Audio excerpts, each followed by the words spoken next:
Welcome to the Butterfly Effect.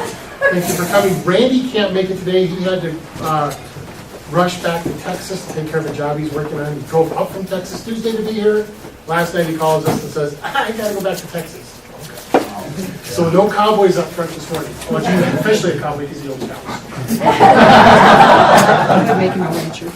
Guess that qualifies. Thanks for bringing all this. Anyway, and I want to thank Theron and Father Kimberly and Dr. Dix Winston and Pastor Mark Howard for the absolutely incredible meeting we had at State Capitol last month. It was absolutely fascinating. I will have the video done on that shortly. Ended up going to Minnesota, family stuff, so I didn't get all that. Yes! Yeah, Minnesota. So I'll have that video done shortly, and of course these are all videos, so if you go on to either the website or a Facebook page, if you want, if there was something you saw and you want to show somebody, all this stuff is recorded on video, and if I don't have a particular one up, just let me know and I'll get it back up if it's what you're thinking about. So do you want to introduce Rick? So, sure. Isn't he going to talk about Austrian economics, the finer details? It's 2 or 3 hours. But just so you guys know, Handcraft that. where's your Ron Paul sticker?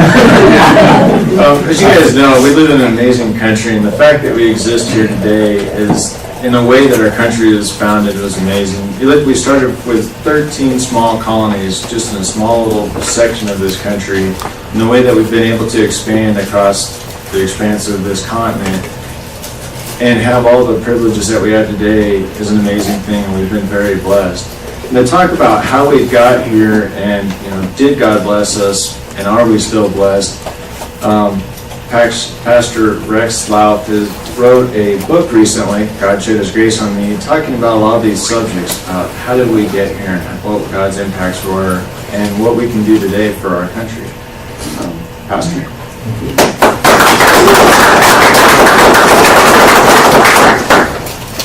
Well, while I'm doing this, I've got a handout. So if you'd like to take one and pass it around, which sounds like an old song. But anyway,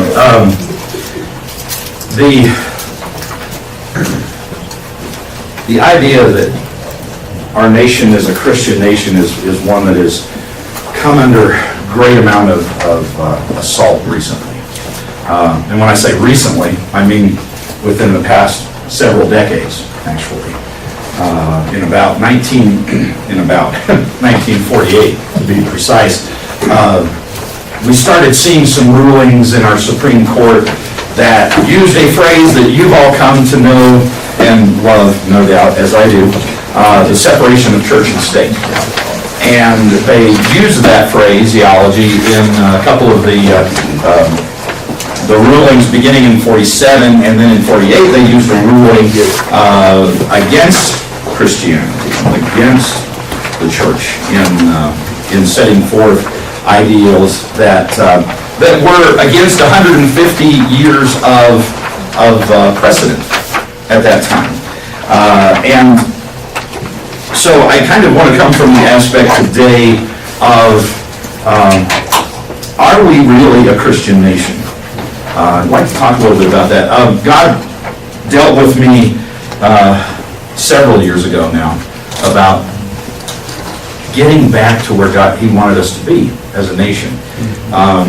And I've been a pastor for a long time, over 30 years. And so by being a pastor, I grew up in the era where they told us, you can't do anything politically, you can't do anything along the lines of being involved. You're a pastor, you keep your religion to yourself and in your church, and we might let you go out on the streets periodically. So I grew up in that area. In fact, my dad is a pastor, and he was in the pastorate at the time. Well, he's actually still in the pastorate, believe it or not. He may be retiring soon, and then again, maybe not. It appears that he's just going to go right on through. But he was pastoring during that era that I was being raised, and it was very strongly pressed upon the church to keep silent unless you're involved in a religious activity.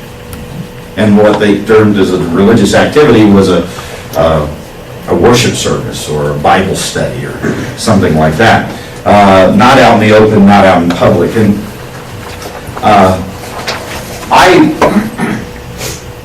grabbed the title, I took the title, obviously, of my book from a very famous song, America the Beautiful.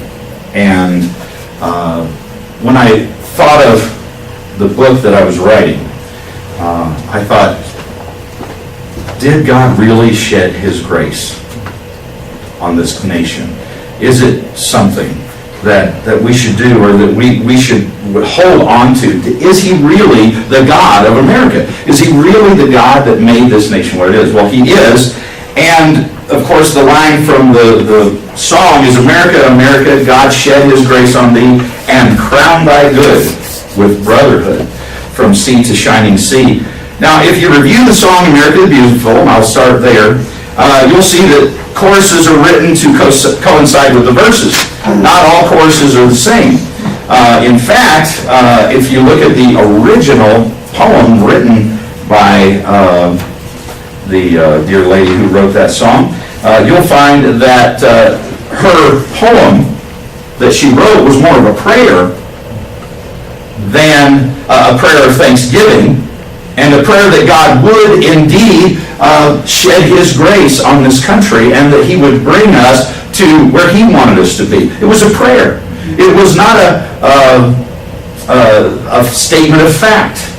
And so when I started looking at that, and I realized, hey, that's what my book is about. We are a country that's blessed by God, and we are a country that God has placed for this time. We're not just here by accident or circumstance. And so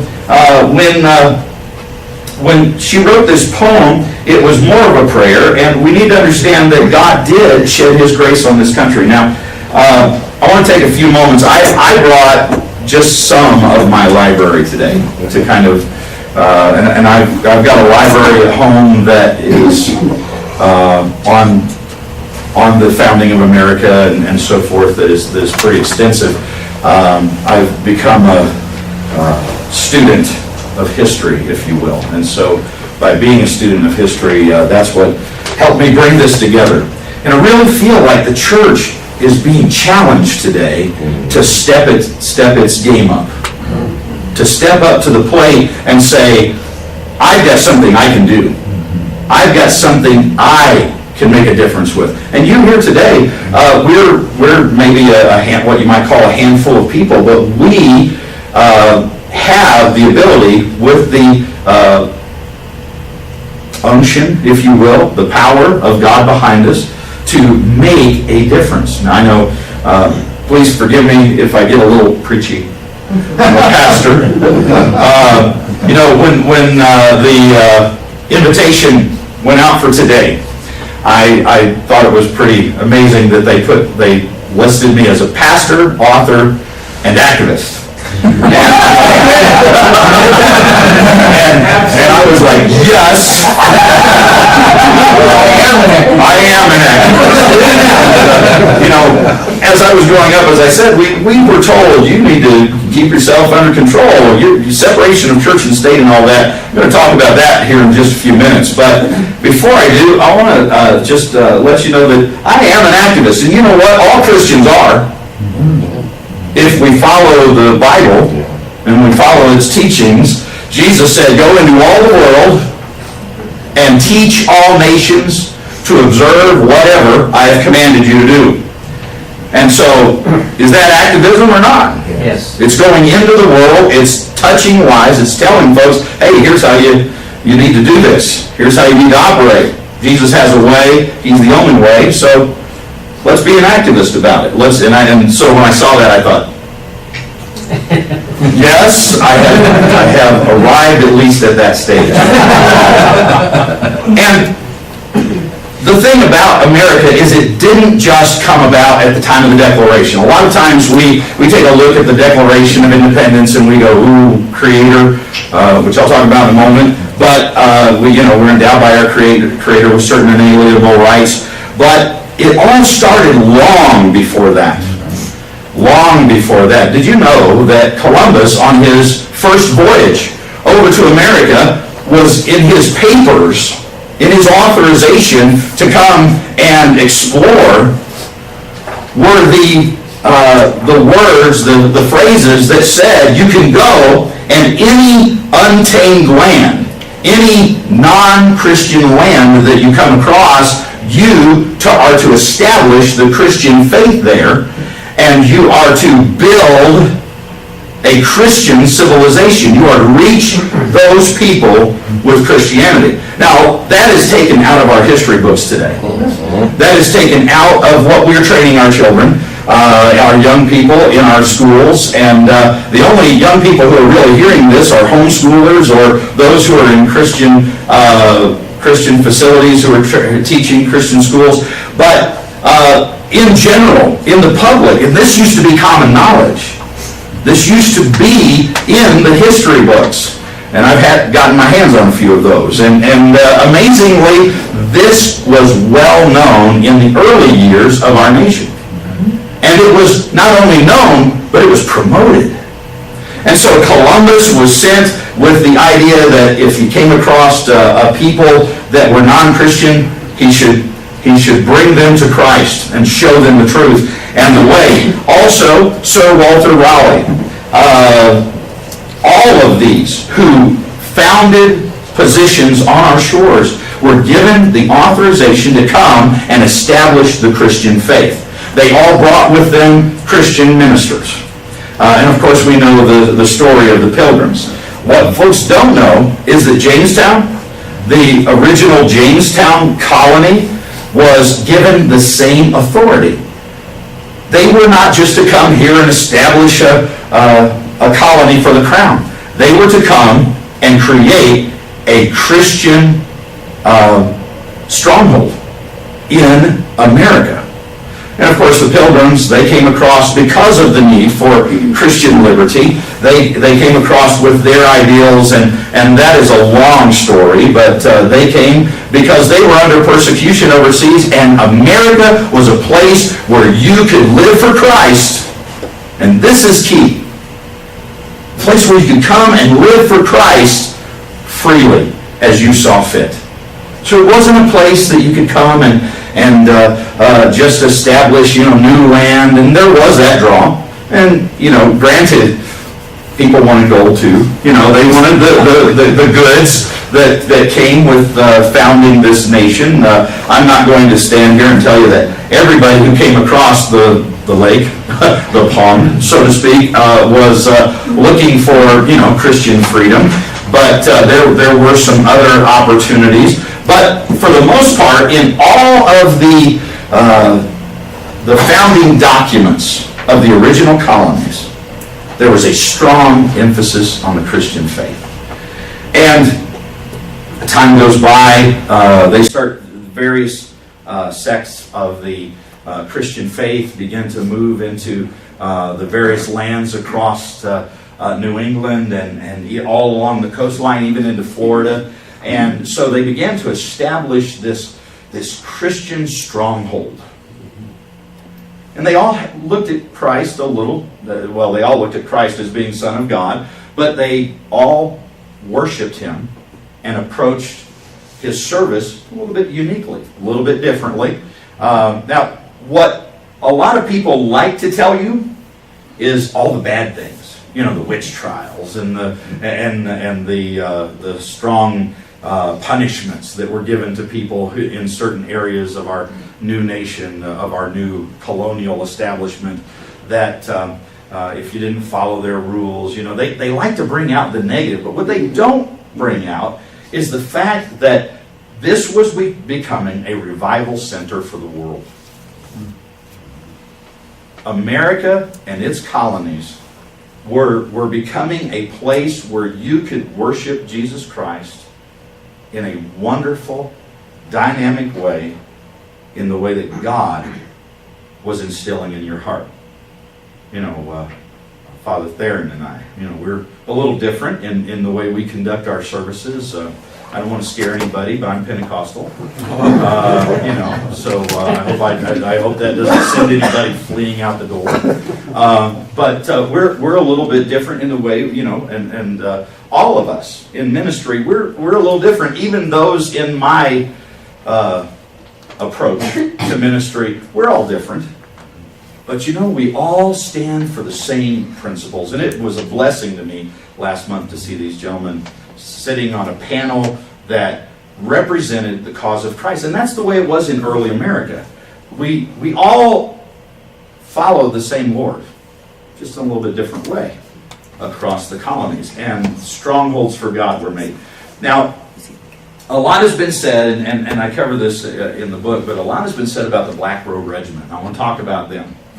Because as time went by and they started establishing these colonies a little bit longer, and 100, 200 years went by, and suddenly we came across the early parts of the 1700s and into the mid-1700s, and there began to arise a movement among the clergy to do a lot more than just talk about Jesus. I know that that's our primary goal. Don't get me wrong.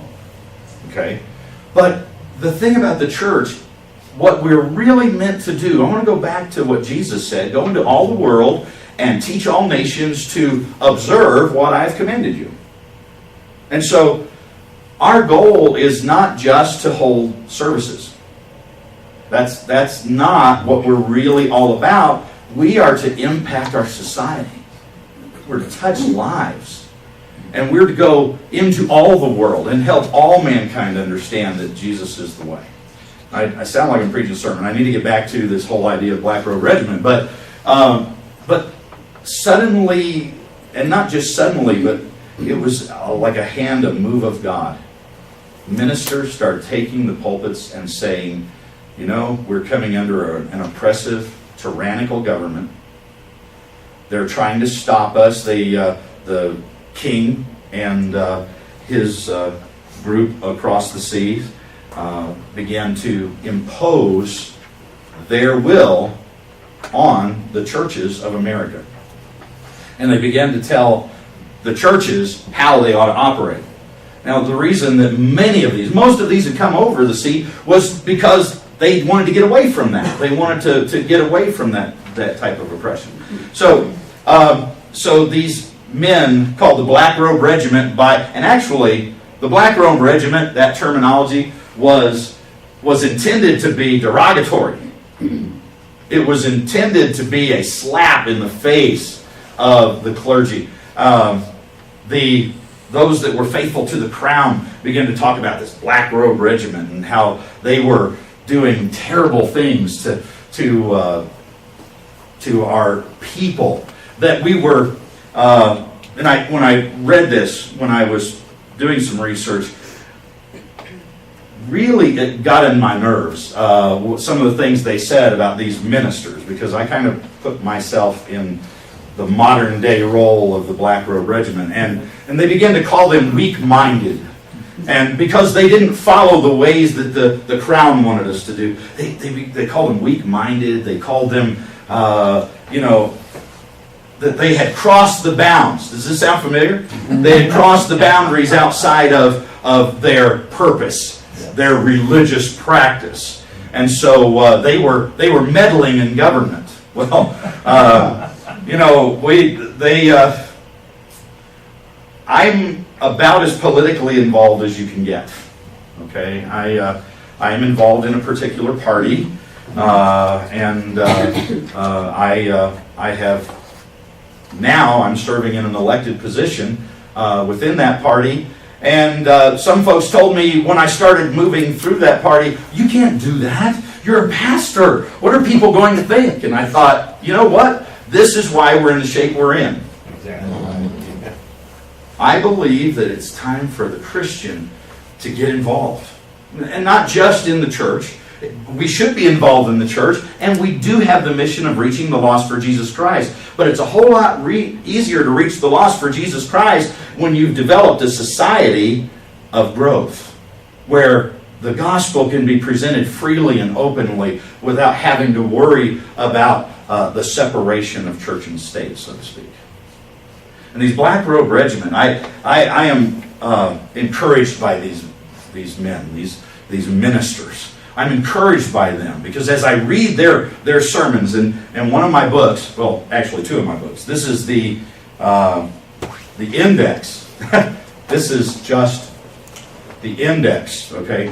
But I have a book, it's a little bit thick, on the political sermons of the American founding era. Oh, wow. Political sermons. Yeah. Really?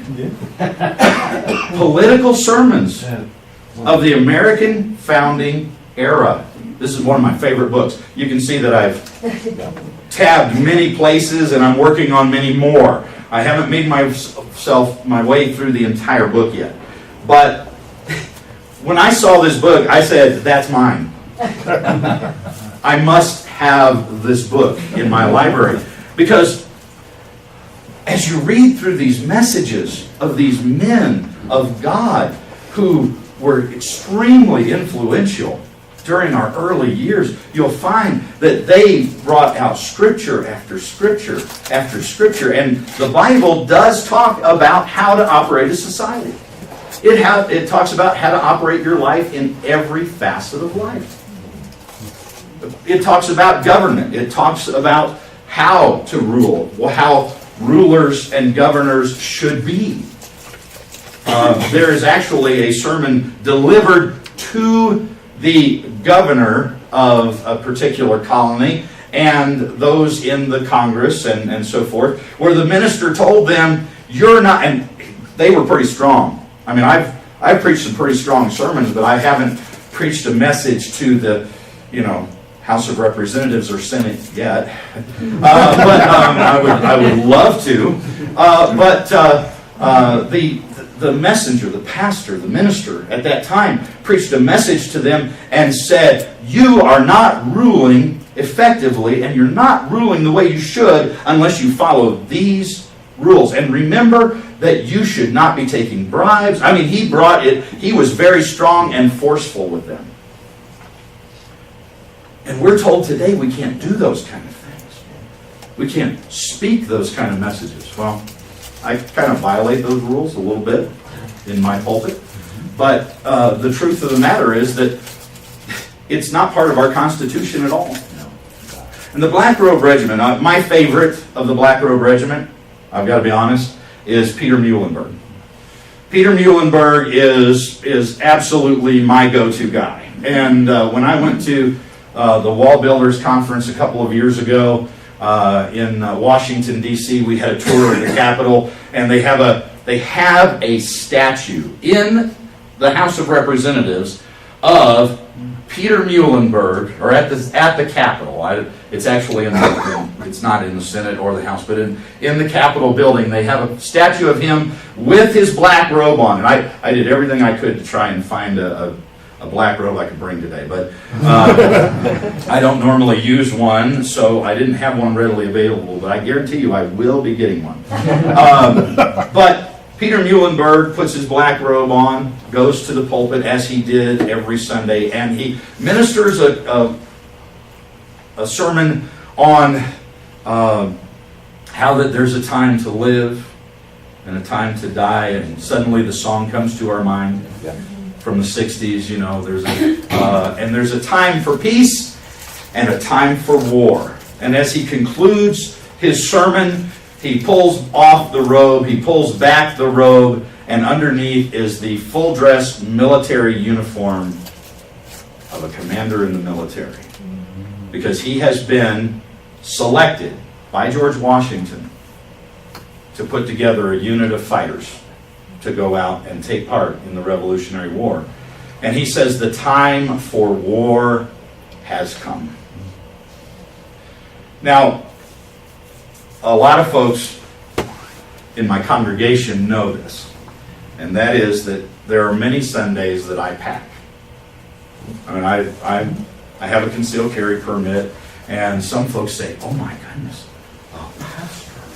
Who carries? Yeah, I break about all the rules that you can possibly break. But I don't carry because I think we're going to a physical war. The weapons of our warfare are not carnal right now. They are of a spiritual nature. And we are at war, folks. Just as they were in those days, we are at war for the very freedoms that we are given to. Now, there are other pastors.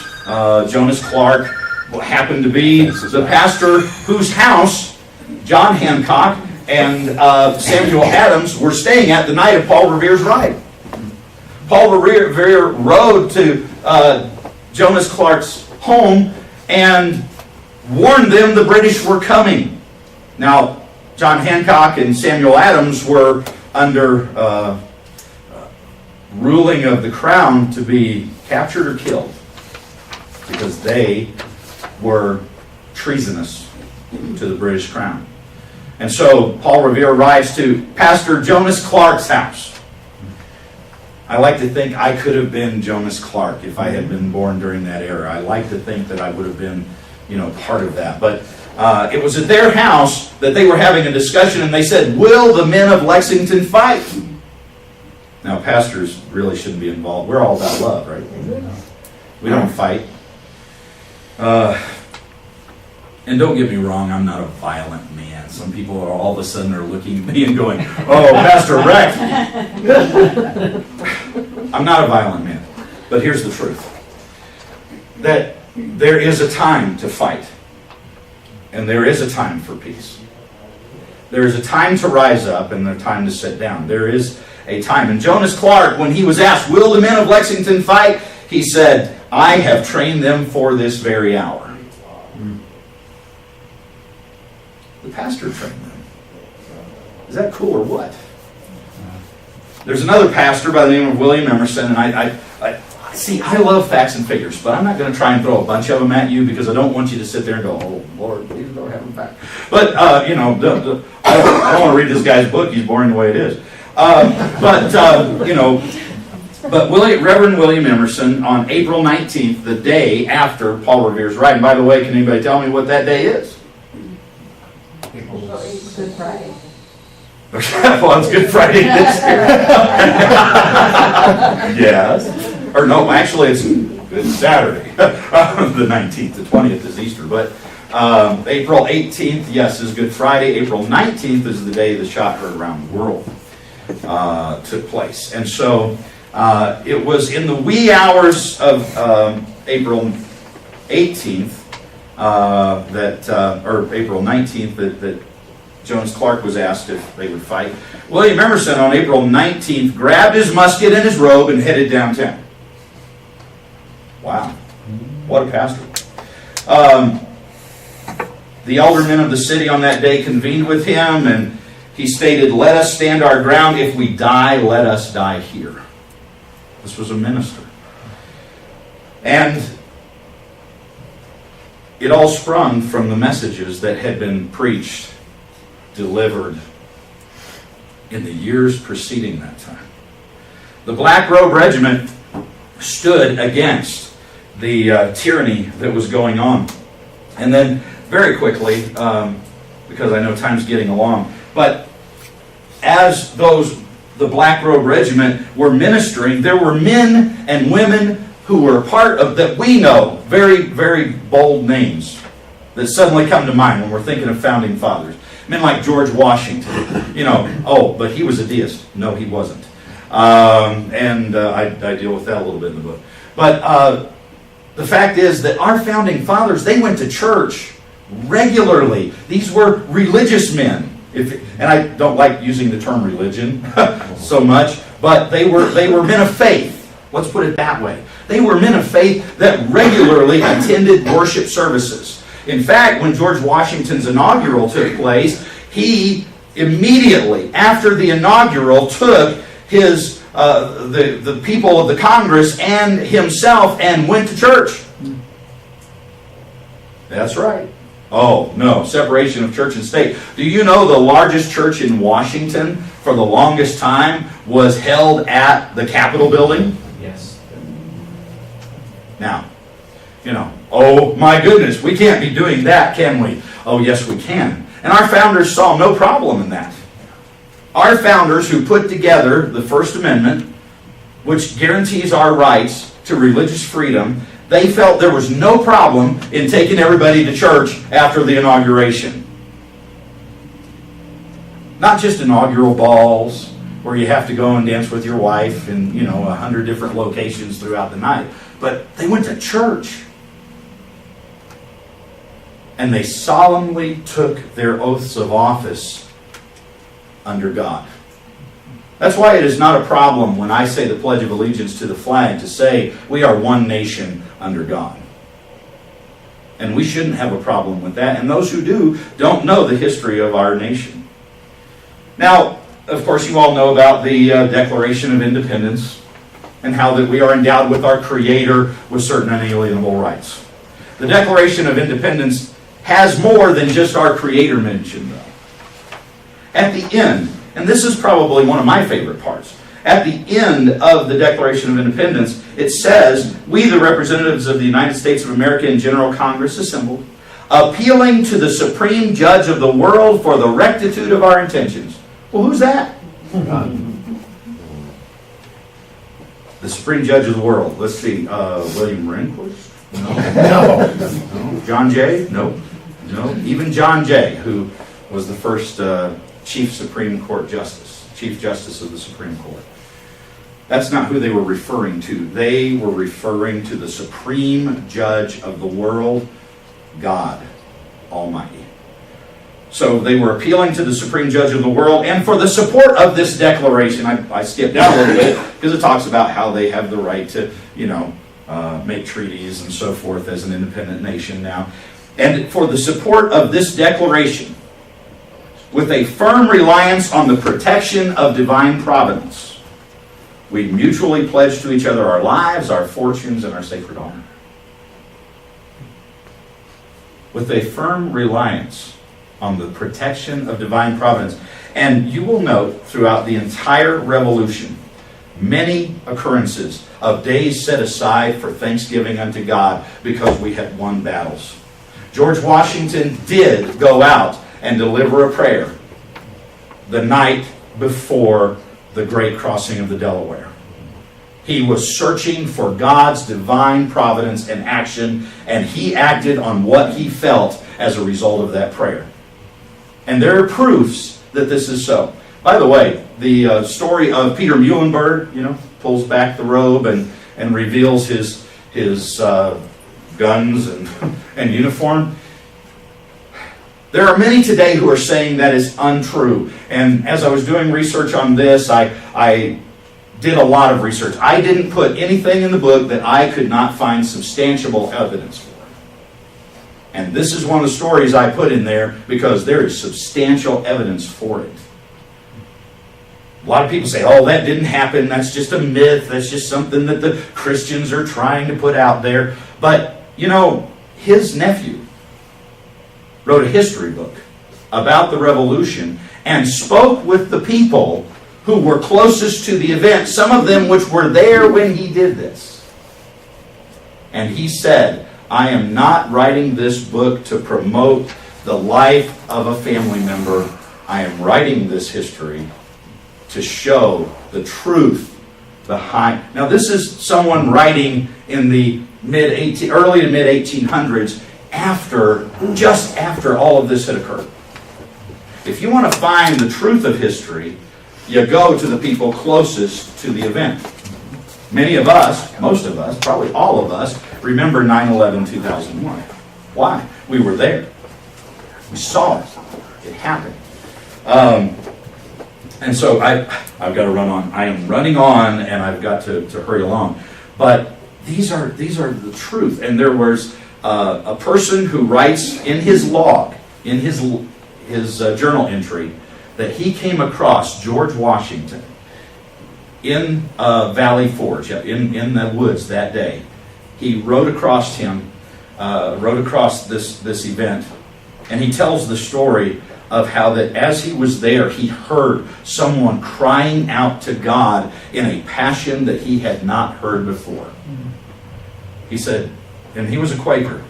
He was a pacifist. He did not want to get involved.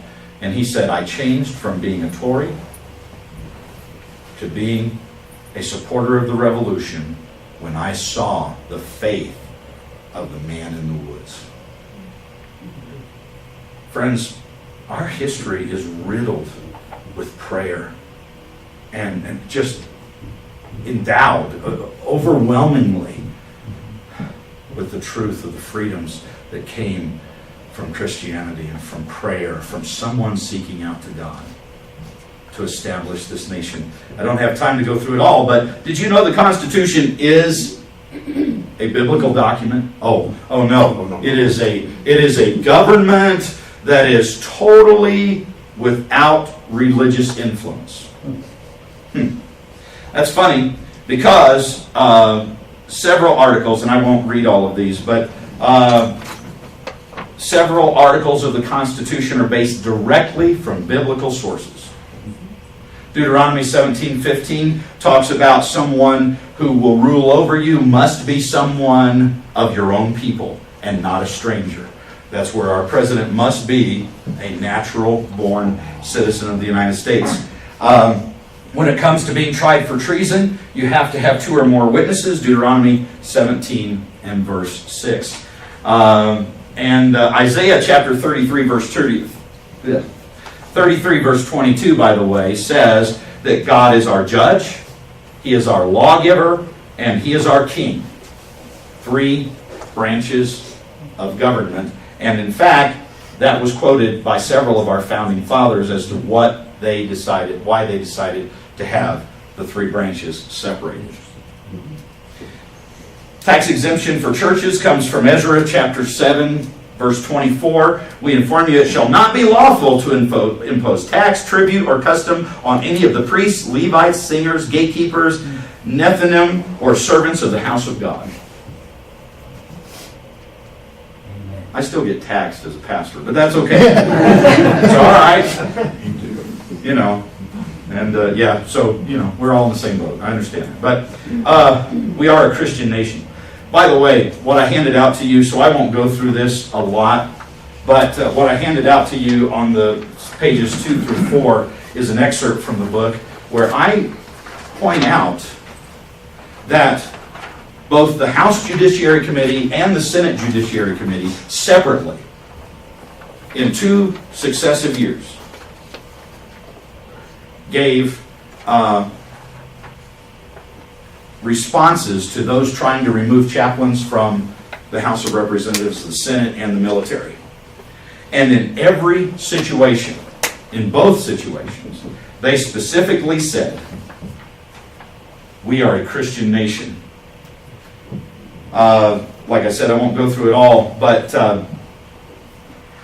they even point out in the Senate Judiciary Committee the amendment to prohibit an establishment of religion such as the English church presented or anything like it, what they intended. But they had no fear or jealousy of religion itself, nor did they wish to see us an irreligious people.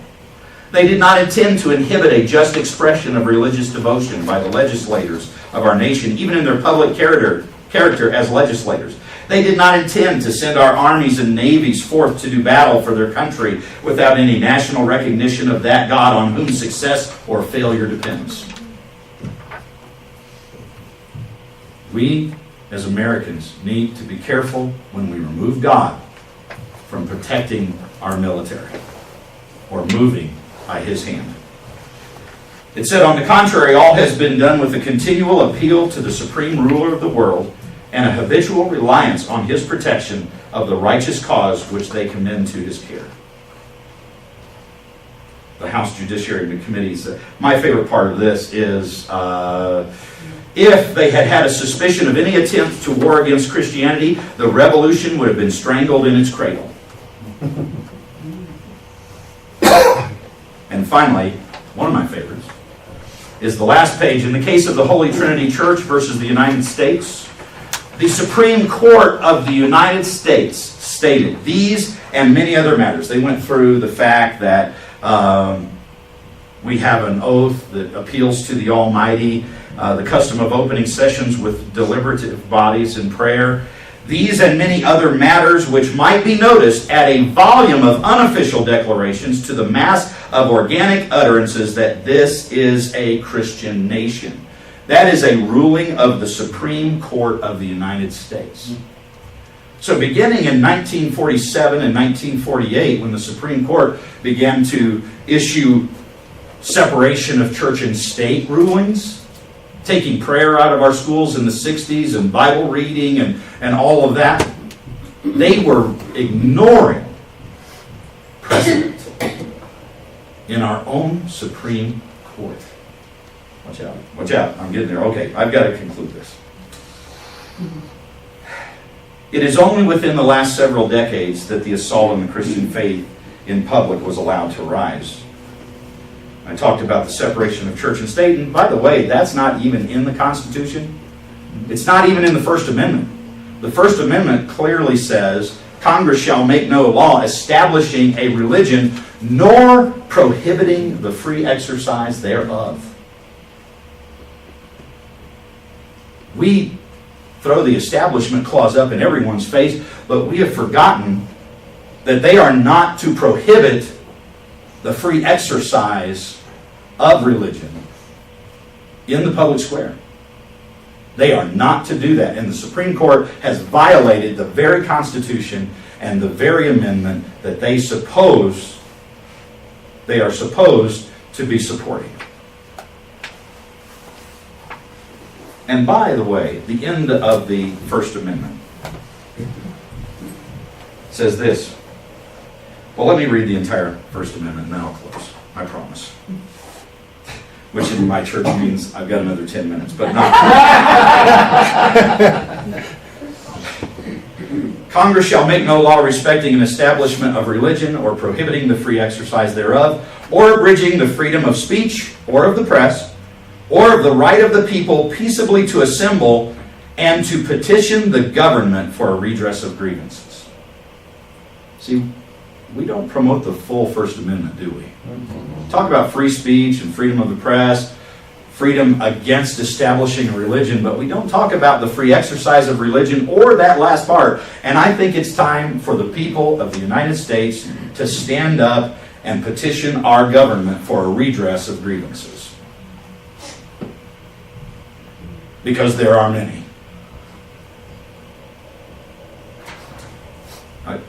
Now I'm on my political soapbox.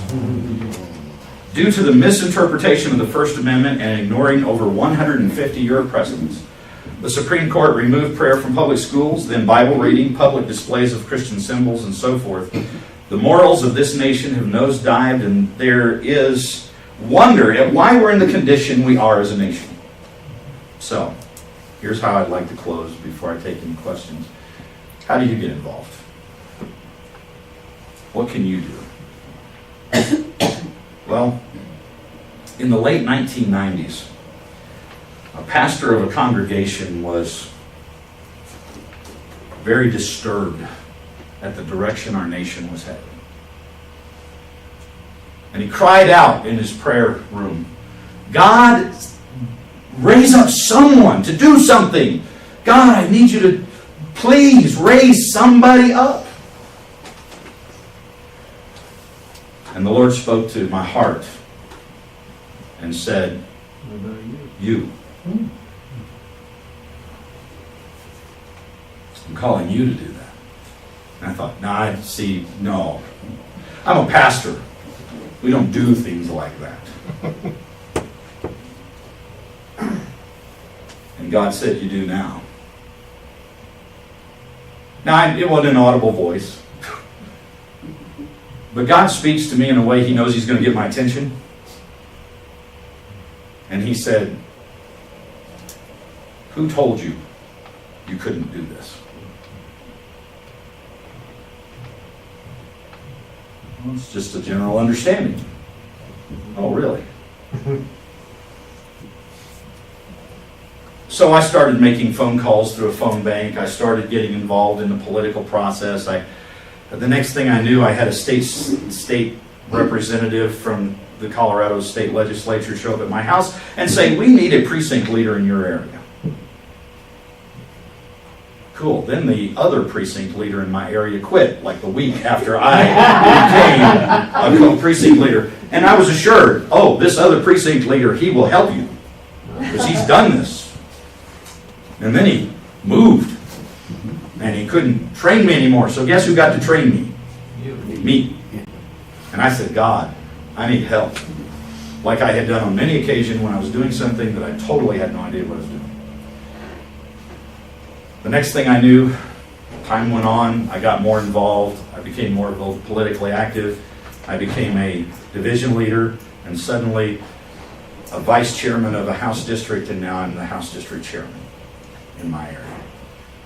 I support directly our House district representative in my area. So how do you get involved? My suggestion is pray about it. Isn't that a typical pastor answer? Pray about it. And seriously. And look around for opportunity. When I started looking for opportunity, I found that it was everywhere. And I see folks who are running for office here today, and I'm so excited about that. Because let me tell you, that's what we need. Someone asked me when I'm going to run for a higher office. I said, not until God tells me I have to. And I don't know when that might be. But keep searching. Keep looking. Find your niche. Be involved where you can, where you should. As a Christian citizen, we can all vote. We can all become familiar with the way that our representatives and those who want to be our representatives vote on certain issues and feel on certain issues. We can find that out. The internet, not everything on the internet is true, okay, contrary to some popular belief. But I can tell you this, that you can find a lot of information there. Get involved. Contact one of us who are involved. You know, some of us ministers have stepped out and we're pretty vocal about it, and contact your pastor. And by the way, I'm going to get in trouble here. See, I'm actually putting the notes down. If your pastor is not already involved, challenge him. Now, do it in a nice way. Don't be all belligerent, mean. We don't like that. But you can say, you know what, I heard this pastor who got up and he's involved in the process, and, you know, he's got this book out, and, you know, hey, you can buy my book and give it to you, pastor. But anyway, the truth of the matter is that we can all ask our churches, our pastors, to be more involved, to turn loose the Christian populace and community, to make a difference in our land, because it can happen. And it starts with us. So, some of the books, I know I put all these out. By the way, this is the New England Primer, available on Amazon. So is my book. But the New England Primer, if you will read this, you'll find out that it's all based on Bible. They taught their children to read by Bible verses and by Bible stories. They taught them math by Bible concepts. They taught them everything according to biblical concepts. This is something I just got, and I love it. It's called The Constitution of the United States and Selected Writings of Our Founding Fathers. Great book. I got it at Barnes & Noble bookstore. They had it on sale. This is a book I love. It's called The Constitution Made Easy by Michael Holler. And he is a great, great person, and this book is just phenomenal. You can understand the Constitution. It breaks it down in modern English language. The Constitution Made Easy. This is well, you've seen this one. I love this book. Political Sermons of the Founding Era. This is one of my Library of America books. They put out several of these, and this is just one of many that I have. And this one is on Madison, because I've had a lot of lawyers approach me recently about Madison and how he was for a secular government. And folks, these are his writings, and I can tell you, within the first 3 pages I read, he talks about religious influence, God's influence on how our nation should be run. Thank you so much, and I don't know if I know we're right on 8 o'clock. So we're right on 8 o'clock. Does anybody have any quick questions for Pastor Rex?